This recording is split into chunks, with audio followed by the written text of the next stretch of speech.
আমাদের মূল যে মাকসাদ সেটা হচ্ছে আল্লাহ কি করে খুশি হবে, কি ঠিক কিনা বলেন? আমরা ওখানে যাচ্ছি, তাবারক তো থাকবেই থাকবে, কিন্তু আমরা তাবারক খাওয়ার জন্য যাই না। আল্লাহ পাক যে আমাদের না খাইয়ে রেখেছেন তা নয়, আমরা মাশাআল্লাহ প্রত্যেকেই কম বেশি খাই। তার কি আছে, তাবারকটা আমাদের মূল ফ্যাক্টর নয়। মূল ফ্যাক্ট হলো আমরা কোরআন এবং হাদিসের কথা শুনবো এবং আমল করব। এই নিয়ত যদি নিয়ে আপনি বসেন কয়েক ঘন্টা, বেশি নয়, কয়েক ঘন্টা যদি আপনি শোনেন, আর একজন আল্লাহর আবিদ বান্দা যদি সারা রাত ধরে নফলে ইবাদত করে রাত কাটিয়ে দেয়, তার থেকেও আমার নবীর হাদিস প্রমাণ দিচ্ছেন আপনার কয়েক ঘন্টা বসার মূল্য আল্লাহর কাছে অনেক অনেক বেশি। যে বলুন না সুবহানাল্লাহ। এটা সেই মজমা। বাবাজি আমার, আব্বা জানেরা, নওজোয়ান তরুণ যুবক ভাইয়েরা, মা ও বোনেরা, কান ঠিকানা করে শুনুন। আমার নবী আমার প্রমাণ দিচ্ছেন, আমার নবী আমার বলছেন এটা হলো জিকিরের মাহফিল, এটা হলো জান্নাতের একটা অংশ। এখানে আপনি যদি ইউহাম্মিদুলাকা ইউকাব্বিরুলাকা সুবহানাল্লাহ পড়েন, আলহামদুলিল্লাহ পড়েন, সুবহানাল্লাহ আলহামদুলিল্লাহর বিনিময়ে আপনার 10টা নেকি আল্লাহ দেবেন, 10টা গুনাহ আল্লাহ মাফ করে দেবেন। তার সাথে সাথে আল্লাহ আপনাকে আরো 10টা দরওয়াজা বুলন্দ করে দেবেন। জোরে জোরে বল সুবহানাল্লাহ। তাহলে সুবহানাল্লাহ বললে আপনার 10টা গুনাহ মাফ হয়ে যাচ্ছে, 10টা নেকি আল্লাহ লিখছেন, আর 10টা সম্মানের আসনে বসাচ্ছেন। নেকি আর সম্মানের আসন কিন্তু দুটো এক নয়। আমি অনেক তাহকিক করে দেখেছি যে অনেক হুজুররা জলসা করেন যে 10টা আপনাকে নেকি দেবেন, বা অথবা কেউ বলে 10টা দরওয়াজা বাড়িয়ে দেন। নেকি আলাদা আর দরওয়াজা আলাদা, ওরা সম্মানের মাকাম। যারা ইলমে তাসাউফ মশ করেন, তরিকাতপন্থী, তারা যতদিন যায় একটা একটা ধাপ পাল্টায়, এক একটা মাকাম তারা পাল্টে পাল্টে ঊর্ধ্বে চলে যায়। তদ্রূপ আল্লাহ বলছে এখানে যদি কেউ খুলুসিয়াতের উদ্দেশ্যে বসে, তাহলে তার 10টা মাকাম আল্লাহ বাড়াবেন, সম্মানের জায়গা বাড়াবেন। এটা সেই মজমা, এটাকে সাধারণ কোনো মজলিস মনে করবেন না। বাবাজি আমার, আব্বা জানেরা, নওজোয়ান তরুণ যুবক ভাইয়েরা ও আমার মা ও বোনেরা, কানটি খাড়া করে শুনুন। আমার নবীর মজলিস সম্বন্ধে আপনারা যে বসেছেন, মিলাদ শোনার জন্য আপনারা যে বসেছেন, মিলাদুন নবী, অনেকে বলে মিলাদ চলবে না, আমরা মিলাদের পক্ষে নয়, আমরা সিরাতের পক্ষে। সিরাত মানে নবীর জীবনী, জীবনের পক্ষে। নবীর মিলাদ মানে জন্ম বৃত্তান্ত, সেই দিকে আমরা নেই। বাবাজি আমার, নবীর জন্ম বৃত্তান্তটাকে এড়িয়ে যাওয়া যাবে না। নবীর জন্ম দিবস, জন্ম বৃত্তান্তটাকে এড়িয়ে না যাওয়ার জন্য আল্লাহ পাক কোরআনে হুকুম দিলেন। আল্লাহ পাক কোরআনে বললেন, আল্লাহ বললেন কুল, আমরের সিগা, আল্লাহ হুকুম দিলেন হাবিব আপনি জানিয়ে দিন, জানিয়ে দিন, জানিয়ে দিন। বিফাদুলিল্লাহ, ফদল মানে হলো আপনি। তাফসিরে মাদারিক খুললে আপনি পেয়ে যাবেন বাবাজি আমার। তাফসিরে দুররে মানসুর আল্লামা জালালউদ্দিন আসিউতি হুজুর, যিনি একটা দুটো তিনটে হাদিসের নয়, 2 লক্ষ হাদিসের বাসনতে হাফেজ ছিলেন বাবাজি আমার, যিনি বাবাজি আমার যুগের মুজাদ্দিদ ছিলেন। কত বড় হাস্তি! তিনি ওই আয়াতের তাফসীর করেছেন বিফাদুলিল্লাহ আই মুহাম্মাদুর রাসূলুল্লাহ। ফজল মানে হলো বিশ্বনবী মুস্তাফা, ওয়া বিরহমাতিহি, রহমত মানে হলো বিশ্বনবী মুস্তাফা। কেননা আল্লাহ কোরআনে অন্য জায়গায় কোট করছেন ওয়ামা আরসালনাকা ইল্লা রাহমাতাল লিল আলামিন। আল্লাহ রাব্বুল আলামিন বলছেন হাবিব রে, আমি আপনাকে কেবল বিশ্ববাসী নয়, বিশ্ব বললে একটা সীমাবদ্ধ হয়ে যাচ্ছে, একটা জায়গা বিশেষ করা হচ্ছে, বিশ্ববাসী বললে এটাও ছোট হয়ে যাবে। আল্লাহ বলছেন কেউ যদি বলো বিশ্ববাসীর জন্য, আমরা বিশ্ববাসীর জন্য বিশ্ব নবী বলা হয়, এটাও যেন বাবাজি আমার ছোট হয়ে যায়। তাহলে কি বলবেন আপনি? তাহলে কি বলবেন আপনি? বাবাজি আমার 18,000 মাখলুকাতের জন্য আল্লাহ যেমন রব্বুল আলামিন, আল্লাহ বললেন আমি আল্লাহ জানিয়ে দিলাম হাবিব রে, আপনি 18,000 মাখলুকাতের জন্য আপনি হলেন রহমাতুল লিল আলামিন। কিন্তু আমরা বিশ্ব মানে আমরা কেন বলি? আমার নবীকে ছোট করে বলি না। আমরা জানি বিশ্ব মানেই তো বিশ্ব ব্রহ্মাণ্ডের, আমরা ব্রহ্মাণ্ড শব্দের ব্যবহার করছি যে বিশ্ব ব্রহ্মাণ্ডের মালিক যেমন আল্লাহ, তদ্রূপ বিশ্ব ব্রহ্মাণ্ডের রহমত হলেন আমার নবী। তাহলে আমার নবীকে আল্লাহ বলছে রহমত স্বরূপ বলছেন। সেই রহমতকে যখন তোমরা পাবে আল্লাহ বলছেন ফালিয়াফরাহু, অর্ডার দিচ্ছেন আল্লাহ, হুকুম দিচ্ছেন তোমরা ইন্ডিভিজুয়াল নয়, একা একা নয়। আমার নবীকে যখন তোমরা পেয়ে যাবে তোমরা সম্মিলিতভাবে, আমরা যেমন একত্রিতভাবে বসেছি সম্মিলিতভাবে তোমরা আমার নবীর জন্য ফালিয়াফরাহু, তোমরা আনন্দ উদযাপন করতেই থাকো। ও আমার আব্বা জানেরাম, আমরা যে এই মজলিসে বসেছি আনন্দ উদযাপন করছি, আনন্দ প্রকাশ করছি না দুঃখ প্রকাশ করছি? আনন্দ। আমার নবীর মজলিসে বসেছি, নবীর মিলাদ শুনবো, নবীর সিরাত শুনবো, সবকিছু আমরা শুনবো, কোরআন হাদিসের ওয়াজ। এই জায়গাটা আমরা আনন্দ উদযাপন করছি। আমরা আনন্দ করার জন্য এত সুন্দর শামিয়ানা, আনন্দ করার জন্য আমরা তাবারকের ব্যবস্থা করেছি, এত লাইটিং করেছি। যদি মানুষের মনে দুঃখ থাকতো এত কিছু করতো না। তাহলে সবই তো মুস্তাফার জন্য। আমার নবী যখন দুনিয়াতে আসবেন আল্লাহ বললেন ফেরেশতারে তোমরা আসমানের দরওয়াজা খুলে দাও, খুলে দাও, খুলে দাও। আসমানের দরওয়াজা খুলে দিয়ে তোমরা আসমান থেকে র্যালি করো, র্যালি করো। তোমরা একটা ঝান্ডা নাও, একটা পতাকা নাও। যে পতাকাটা ফেরেশতাদের হাতে ছিল ওটা বাবাজি আমার কোনো সিপিএম এর পতাকা নয়, কোনো দলের পতাকা নয়, কোনো কংগ্রেসের নয়, কোনো বিজেপির নয়। বাবাজি আমার কোনো আইএসএফ নয়, কোন দলের পতাকা নয়, ঝান্ডা নয়, ঝান্ডা নয়, ঝান্ডা নয়। আল্লাহ ফেরেশতাদের হাতে যে ঝান্ডা দিয়েছিলেন ওই পতাকাতে ঝান্ডাতে লেখা ছিল লা ইলাহা ইল্লাল্লাহু মুহাম্মাদুর রাসূলুল্লাহ সাল্লাল্লাহু আলাইহি ওয়াসাল্লাম। ওই ঝান্ডাটা হবে মুসলমানদের ঝান্ডা। মুসলমানদের একটাই ঝান্ডা, সেটা কি? কলেমা ঝান্ডা। আমার নবী দুনিয়াতে আসার আগেতে আল্লাহ পাক ফেরেশতাদের হাতে দিয়েছিলেন তোমরা ঝান্ডা নিয়ে জুলুস করতে করতে মা আমিনার ঘর পর্যন্ত তোমরা সিকিউরিটি দায়িত্ব পালন করো, যাতে করে শয়তান ওই এলাকাতে না প্রবেশ করতে পারে, শয়তান যাতে না ঢুকতে পারে, আমার নবীকে অসওয়াসা দেবে এটা যেন না হয়। বাবাজি তাহলে আমার নবীর জন্য খুশি বানাতে হবে, এটা হলো আল্লাহর হুকুম, এটা আল্লাহর হুকুম। তাহলে বাবাজি এটা একটা পরিষ্কার করে নিয়ে এখানে আলামিন আল্লাহ কেন বললেন? আল্লাহ তো আলাম বলতে পারতেন, আলাম মানে জগৎ, এক বছর, আলামিন বহু বছর, অনেকগুলো জগৎ, অনেকগুলো জগতের জন্য আমার নবী রহমাতুল লিল আলামিন, রহমত করে আল্লাহ পাঠিয়েছেন। এখানে একটু পরিষ্কার হয়ে নি বাবাজি আমার, আমরা যে জগতে বসে আছি এই জগতের নামটা কি?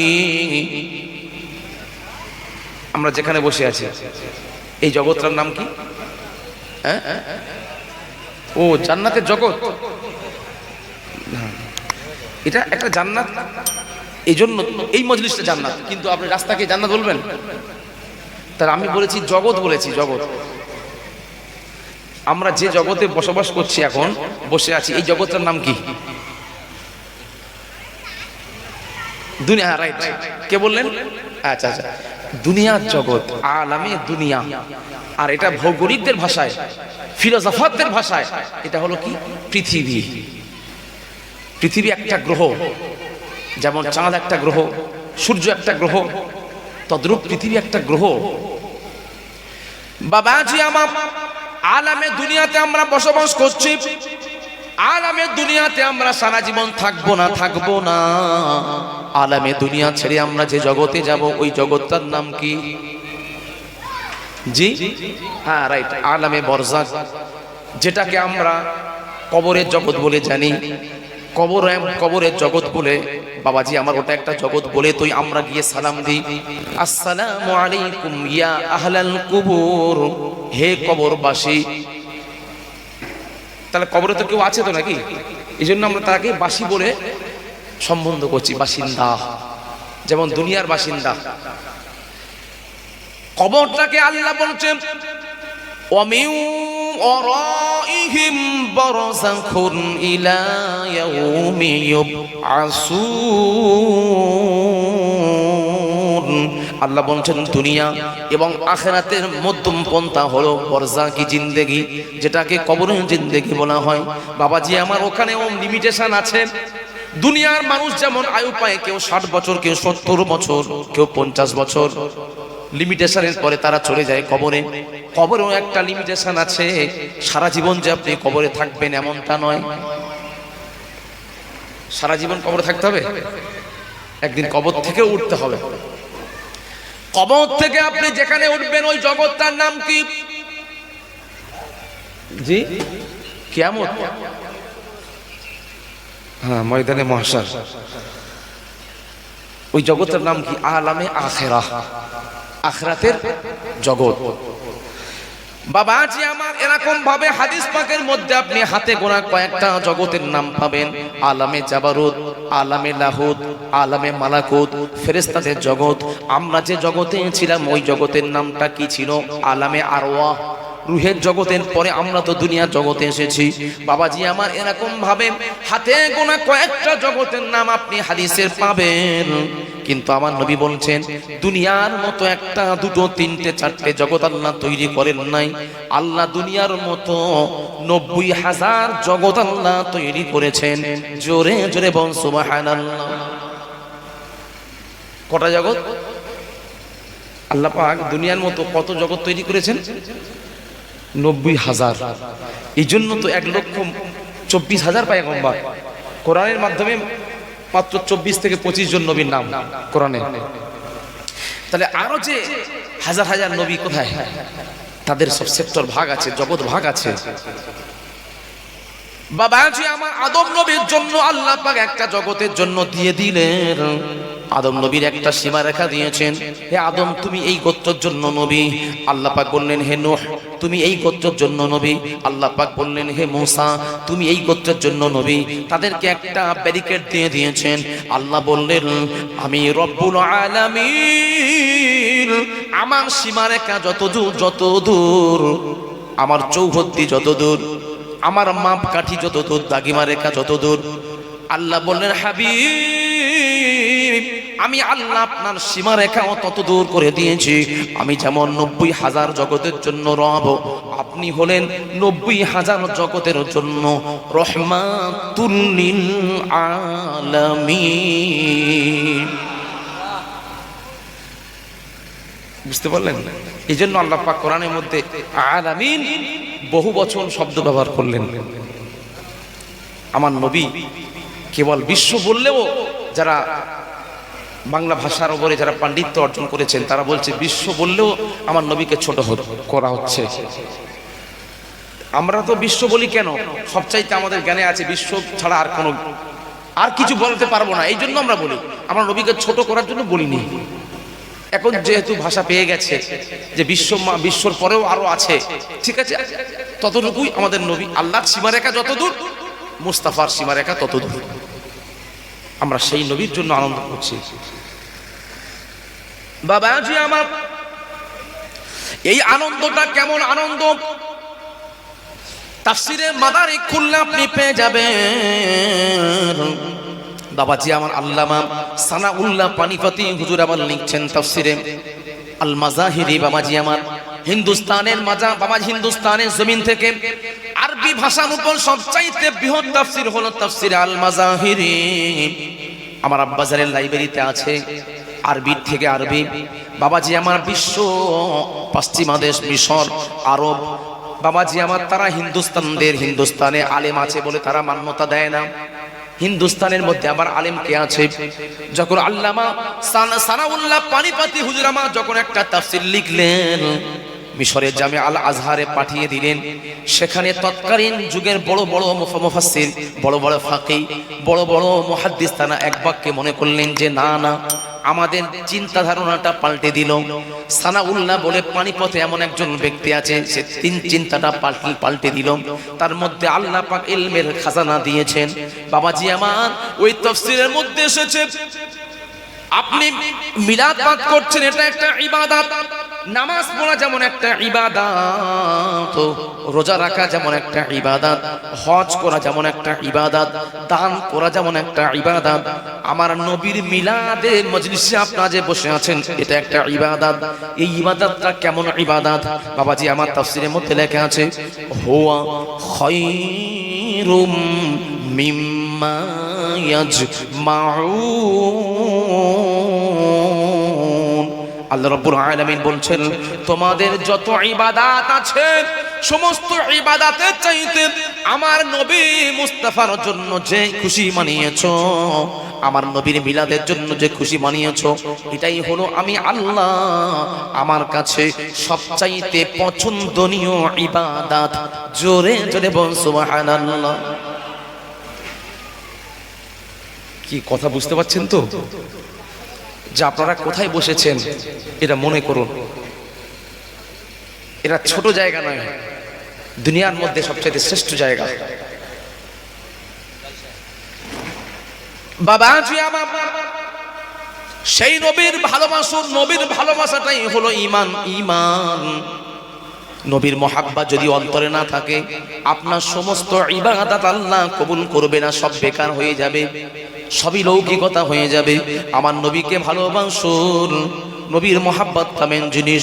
ও আমার আব্বা জানেরা, আমি যেমন ওয়াজ করছি আপনাদের সামনে, আমার নবী সাহাবী আব্দুল্লাহ ইবনে আব্বাস রাদিয়াল্লাহু তাআলা আনহু, জানাকে বাবাজি আমার রাইসুল মুফাসসিরিন বলা হয়, জানার মাকাম হলেন সাহাবীদের মধ্যে থেকে শ্রেষ্ঠত্ব, তাই না? ইলমিয়াতের ময়দান তার বৃহৎ ছিলেন। বাবাজি আমার, জানাকে কবুল করে আমার নবী তাহনিক করেছিলেন। আমার নবী যাকে তাহনিক করার জন্য বাবাজি আমার আল্লাহ পাক তার আইকিউ এতটা তীক্ষ্ণ করে দিয়েছিলেন, জানাকে বাবাজি আমার ইলমের দরিয়া বলা হয়। জানার লিখিত তাফসীর হলো তাফসীরে বাবাজি আমার ইবনে আব্বাস। বাবাজি আমার পৃথিবীর সবচাইতে প্রাচীনতম তাফসীর। বাবাজি আমার ওই আল্লামা ইবনে আব্দুল আব্বাস, আল্লামা বাবাজি আমার নবী সাহাবী আব্দুল্লাহ ইবনে আব্বাস রাদিয়াল্লাহু তাআলা আনহু বলছেন, আমি কয়েকজন সাহাবীদেরকে নিয়ে, এমন কি আমার সন্তানদেরকে নিয়ে, আমার বাবা বিবি বাচ্চা আবাল বিদ্যা বনিতা সকলকে নিয়ে আমি ওয়াজ করছিলাম। এমত অবস্থায় আমার নবী আমার রাস্তা দিয়ে হেঁটে হেঁটে যাচ্ছিলেন। আমার নবী দৃষ্টিটা পড়ে গেল মাহফিলের দিকে। আমার নবী আর রাস্তা দিয়ে অগ্রসর হলেন না। আমার নবী আমার আস্তে আস্তে করে মাহফিলের দিকে চলে এলেন।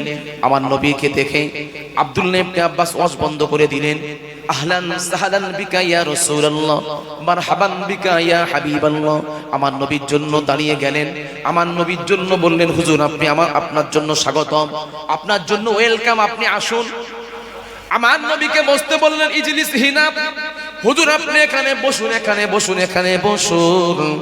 সেই সময় আমার নবী বললেন, আব্দুল্লাহ ইবনে আব্বাস, আমি জানতে চাই তুমি এতগুলো মানুষকে কেন একত্রীকরণ করেছো, কেন জমা করেছো, কেন জড়ো করেছো, জানতে চাই।